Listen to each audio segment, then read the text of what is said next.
Okay bye.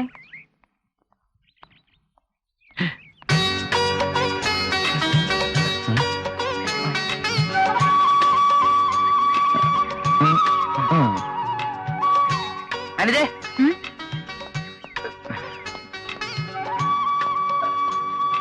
ആരാ മനസ്സിലായില്ലല്ലോ. ഞാൻ മാണിക്യമംഗലത്ത് അനന്തകൃഷ്ണൻ തമ്പി. അടുപ്പമുള്ളവര് എന്നെ അനന്തുന്ന് വിളിക്കും. എന്നെ അനന്തുന്ന് വിളിച്ചാൽ മതി. ഇയാള് എങ്ങനെ വിളിക്കണം എന്നൊക്കെ പിന്നെ തീരുമാനിക്കാം. എന്നെ എന്തിനാ വിളിച്ചു നിർത്തിയെന്ന് പറ. പറയാം. എന്റെ ഓർമ്മ ശരിയാണെങ്കിൽ ഇന്നേക്ക് 1.5 വർഷം മുമ്പ്, കൃത്യമായി പറഞ്ഞാൽ ഡിസംബർ 12-ാം തീയതി വെള്ളിയാഴ്ച സന്ധ്യയ്ക്ക് 6:15 ഫാഷൻ ടെക്സ്റ്റൈൽസിൽ ഡ്രസ് എടുക്കാൻ അനിത വന്നിരുന്നു. ശരിയല്ലേ? അന്ന് മാത്രമല്ല, അതിന് മുൻപും പിൻപും പലതവണ ഞാൻ അവിടെ പോയിട്ടുണ്ട്. അവിടെ വെച്ചാണ് ഞാൻ അന്നാണ് കാണുന്നത്. അനിത എന്നെ കണ്ടതായി ഓർക്കുന്നുണ്ടോ? അവിടെ വെച്ചെന്നല്ല, വേറെ എവിടെ വെച്ചും കണ്ടതായി ഞാൻ ഓർക്കുന്നില്ല. എന്താ പറയാനുള്ളതെന്ന് വെച്ചാ പറ. എനിക്ക് പോകാൻ ധൃതിയുണ്ട്. കോളേജിൽ BA ഫസ്റ്റ് ഇയർ ലിറ്ററേച്ചറിന് പഠിച്ചോണ്ടിരിക്കല്ലേ? ഞാൻ BA കഴിഞ്ഞ കമ്പ്യൂട്ടറിന് പഠിച്ചോണ്ടിരിക്കുക. ഈ നമ്മുടെ ഈ ജീവിതമാകുന്ന തോണി യാത്ര പങ്കായത്തിന്റെ അതിന്റെ അഭാവത്തില് ഇപ്പൊ രോഗം പിടികിട്ടി. ഇതങ്ങ് നേരത്തെ പറഞ്ഞാൽ മതിയായിരുന്നല്ലോ. അത് കണ്ടുമുട്ടിയ ഉടൻ ഐ ലവ് യു എന്ന് പറയുന്നത് ബാലിശമായതുകൊണ്ടാ അല്പം കൂടി പോളിഷ്ഡ് ആയിട്ട് ഞാൻ ഒരു അടി കിട്ടോ?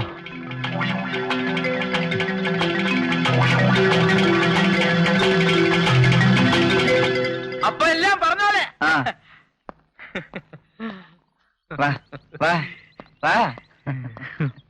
എന്തായി? ട്രാക്കിൽ വീണു. എങ്കിൽ പുറയിലോട്ട് കയറിക്കോ. വണ്ടി ഓടിക്കണ്ട, വീണതിന്റെ ക്ഷീണം കാണും.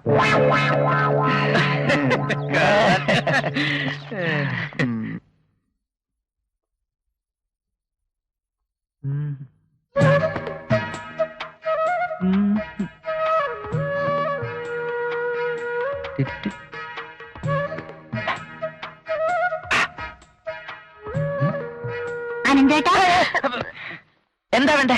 വെള്ളം. ഇവിടെ വെള്ളമില്ല. താൻ അടുക്കളയിൽ പോയി ചോദിക്കേ. അതല്ല, അനന്തേട്ടന് കുടിക്കാൻ വെള്ളം. രാത്രിയിൽ ഉറക്കത്തിനിടയിൽ വെള്ളം കുടിക്കുന്ന ശീലമല്ലേ അനന്തേട്ടന്? വെള്ളം കുടിക്കുന്ന ശീലമൊന്നുമില്ല, കൂർക്കം വലിക്കുന്ന ശീലമുണ്ട്.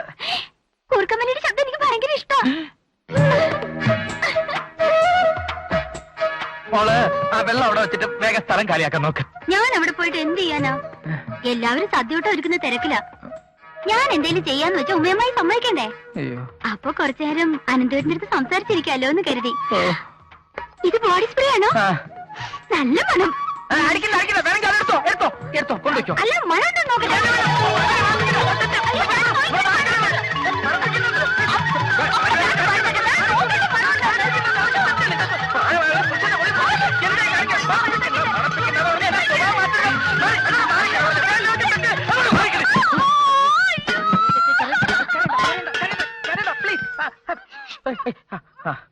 അയ്യോ,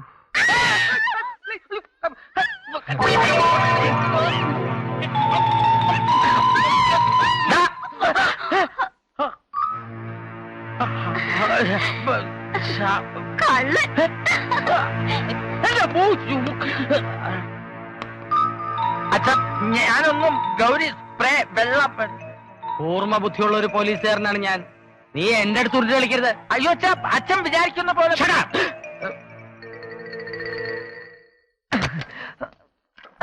ആ ഷേണായുടെ പങ്കിന്ന് മണ്ണെണ്ണ പെട്രോൾ അടിച്ചപ്പോഴേ ഞാൻ പറഞ്ഞതാ.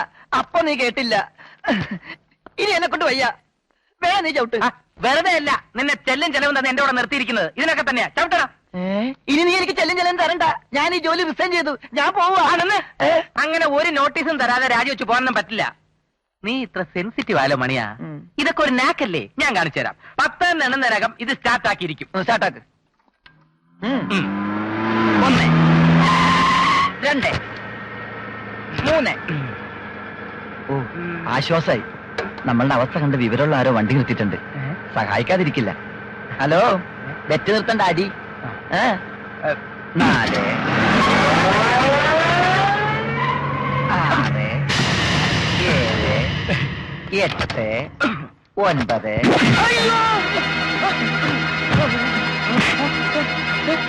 നിന്നെ കണ്ടുപിടിക്കില്ല എന്ന് വിചാരിച്ചോടാ. നിങ്ങൾ ആരാ? എനിക്ക് മനസ്സിലായില്ല. അയ്യോ അനന്തു, എന്താ ഇത്? കാര്യം പറയാ.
ആരാ? പണി. ഇവിടെ പണിയൊന്നുമില്ല. ഏ? അല്ലെങ്കിൽ തന്നെ ഒരുപാട് പണിക്കാരുണ്ട് ഇവിടെ. ഛേ, പണിയല്ല, മണി. MK മണിയൻ. ഞാൻ എന്തുന്റെ ഫ്രണ്ടാ. ഓ, അനന്തേട്ടന്റെ ഫ്രണ്ട് ആണോ? ആ. സോറി കേട്ടോ. അല്ല, എന്ത് ചെയ്യുന്നു? ഞാൻ ടൗണിൽ ഒരു TV ഷോറൂം നടത്തുന്നു. TV ഷോറൂമോ? കണ്ടാ തോന്നില്ല കേട്ടോ. ആ. അല്ലെങ്കിൽ ഈ വലിയ ബിസിനസ്സുകാരൊക്കെ ഇങ്ങനെയാ. ഉം. വളരെ സിമ്പിൾ ആയിരിക്കും. എത്ര വലുതായാലും ഞാൻ വന്ന വഴി മറക്കാറില്ല. ആ. എന്താ കുട്ടിയുടെ പേര്? ഗൗരി. ഗൗളിയോ? ശ്ശോ, ഈ മണിയൻ ചേട്ടൻ ഗൗരിന്ന്. നല്ല പേര്. ഇതൊക്കെ ഒരു നിമിത്തമാണ് ഗൗരി. ഗൗരി ഇവിടെ വന്ന് നിൽക്കുക, അനന്തനനുസരിച്ച് ഞാനിവിടെ വരിക, തമ്മി കാണുക. ആരാ? ആരാണെന്ന് ചോദിച്ച ഒരാള് വരിക. എന്താ വേണ്ടത്? അനന്തേട്ടന് ക്ലോസ് ഫ്രണ്ടാ ചെറിയച്ചാ മണിയൻ ചേട്ടൻ. എന്ത് ചെയ്യണു? ചുമ്മാ നടക്കുന്നു. എന്ന് പറയാൻ തീരെ താല്പര്യമില്ലാത്തതുകൊണ്ട് ടൗണിൽ ഒരു TV ഷോറൂം നടത്തുന്നു. ഇതാര് മണിയോ? ആ. നാഴികയ്ക്ക് 40 തൊട്ട് ഇവിടെ കയറി ഇറങ്ങുന്നവനെ ഇവിടെ ഒരു ആവശ്യം വന്നപ്പോ നിന്റെ പൊടി പോലും കാണാനില്ലല്ലോ. നീ ഇപ്പൊ ജീവിച്ചിരിപ്പുണ്ടോടാ? ഉണ്ട്. അവൻ എന്തുവാടാ നിന്റെ പണിമണി?